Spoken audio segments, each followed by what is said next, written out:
हरे कृष्णा। हमारे शास्त्रों में कहा गया है कि एकादशी के व्रत का पालन करने वाले व्यक्ति के समस्त पापों का नाश हो जाता है। स्वयं भगवान श्री कृष्ण इस व्रत से प्रसन्न होकर ऐसे व्यक्ति को आशीर्वाद प्रदान करते हैं।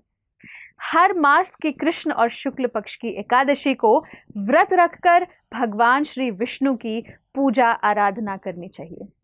हर एकादशी का पुण्य बहुत बहुत अपार है।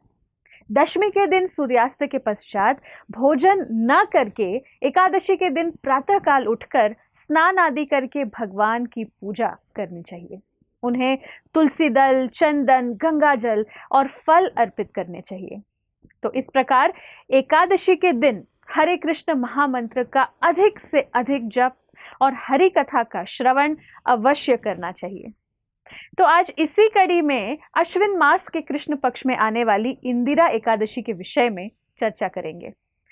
क्योंकि ये पितृपक्ष में आने वाली एकादशी है, इसलिए ये पितरों की मुक्ति के लिए और उनकी आत्मा की शांति के लिए उत्तम एकादशी मानी गई है। ये व्रत इतना सशक्त है कि इसके प्रभाव से व्यक्ति के न केवल सभी पापों का नाश होता है, बल्कि पितृदोष भी पूरी तरह से समाप्त हो जाता है। ब्रह्मवैवर्त पुराण के अनुसार जब युधिष्ठिर महाराज भगवान श्री कृष्ण से इस एकादशी के महात्म्य के विषय में पूछते हैं, तब भगवान उन्हें बताते हैं कि ये एकादशी सभी पापों का नाश करके पितरों को अधोगति से मुक्ति प्रदान करती है। इसके महात्म्य की कथा को सुनने मात्र से वाजपेयी यज्ञ का फल मिलता है। भगवान आगे बताते हैं कि प्राचीन काल में माहिष्मती राज्य में इंद्रसेन नामक एक धर्मपरायण राजा शासन करते थे।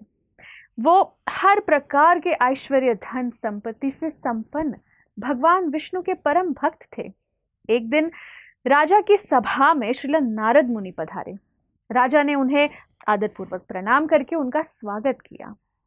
नारद मुनि के राज्य की व्यवस्था को लेकर कुछ प्रश्नों के उत्तर में राजा ने उन्हें बताया कि उनके राज्य में सब कुछ कुशल है, वहां यज्ञ कर्मादि सुकृत हो रहे हैं।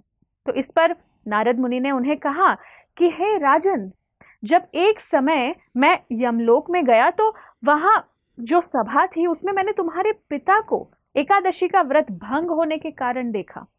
उन्होंने तुम्हारे लिए संदेश भेजा कि पूर्व जन्मों में अनजाने में पाप कार्य करने के कारण वे यमलोक में पीड़ित हो रहे हैं।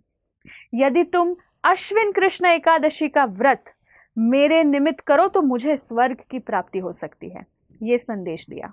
तो इस पर राजा इंद्रसेन ने नारद मुनि से कहा कि इस व्रत की विधि कृपया मुझे बताए।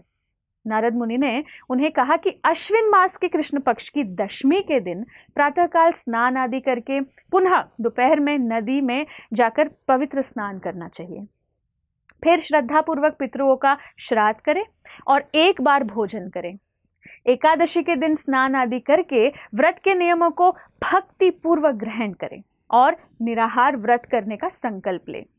भगवान शालिग्राम की पूजा करके योग्य ब्राह्मणों को फलाहार का भोजन कराकर दक्षिणा दें। साथ ही भगवान की विधि पूर्वक पूजा करें। द्वादशी के दिन सभी को भोजन कराकर इस व्रत को संपन्न करें।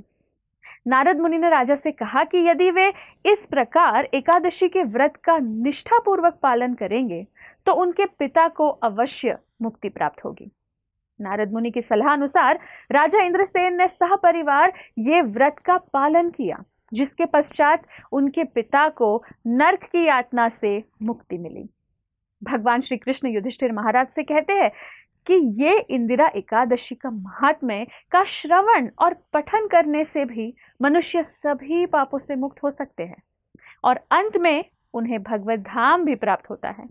तो आइए हम सभी मिलकर इस अति पावन इंदिरा एकादशी के व्रत का पालन करें, जिनसे न केवल हमारे बल्कि हमारे पितरों के भी सभी पाप का नाश होता है। आप सभी को इंदिरा एकादशी की हार्दिक शुभकामनाएं। धन्यवाद। हरे कृष्णा। ऐसे ही और भक्तिमय कार्यक्रमों के लिए देखिए हरे कृष्णा टेलीविजन और इसे प्राप्त करने के लिए आप अपने केबल अथवा DTH ऑपरेटर से संपर्क करें तथा और अधिक जानकारी के लिए आज ही डायल करें 7666 839 839।